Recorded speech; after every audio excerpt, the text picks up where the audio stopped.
मुक्ताई नगरमध्ये आज मोठ्या उत्साहात आदिशक्ती मुक्ताईचा अंतर्धान समाधी सोहळा उत्साहात पार पडतोय। राज्यभरातील वारकरी संप्रदाय मोठ्या संख्येने या ठिकाणी दर्शनासाठी दाखल झालेले आहेत।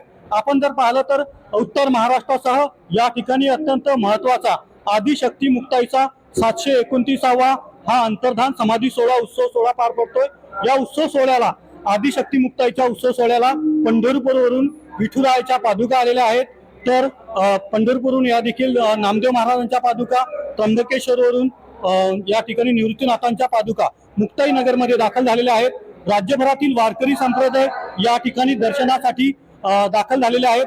कशा प्रकारे हा उत्सव सोहळा असणार आहे हे जाणून घेण्याचा प्रयत्न आपण या ठिकाणी करणार आहोत। आपल्यासोबत महाराज आहेत। महाराज, काय सांगाल, कशा प्रकारे हा उत्सव सोहळा पार पडतोय?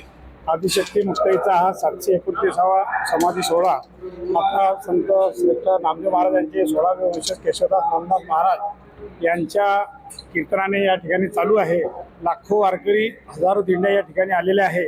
प्रचंड ऊन जरी असलं तरी या प्रचंड उन्हामध्ये या सोहळ्याचा आनंद भाविक वारकरी घेत आहेत। कडालेली विज निरंजनी जेव्हा मुक्ताई तेव्हा गुप्त झाली या संत वचनानुसार आज हा सोहळा मोठ्या प्रमाणात साजरा होत आहे। काय सांगाल तुम्ही? आदिशक्ती आई साहेबांचा 729वा अंतर्धान सोहळ्यासाठी पांडुरंग माऊली सर्व आणि सर्व संत इथे हजर झाले आहेत। सर्व संत सगळीकडे आणखी वारकरी संप्रदाय आहेत। हो, काय सांगाल या उत्सव सोहळ्यात? पंढरपूरहून पादुका येतात विठ्ठल माऊलीच्या, त्याच्यानंतर निवृत्तीनाथ संस्थानातून पादुका देतात आणि हा सोहळा अक्षरशः म्हणजे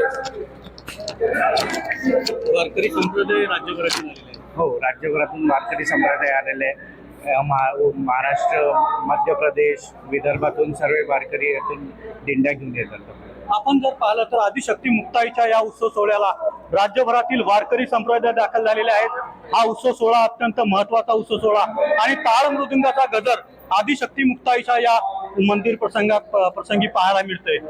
रवी गोरे, TV9 मराठी, मुक्ताईनगर, जळगाव।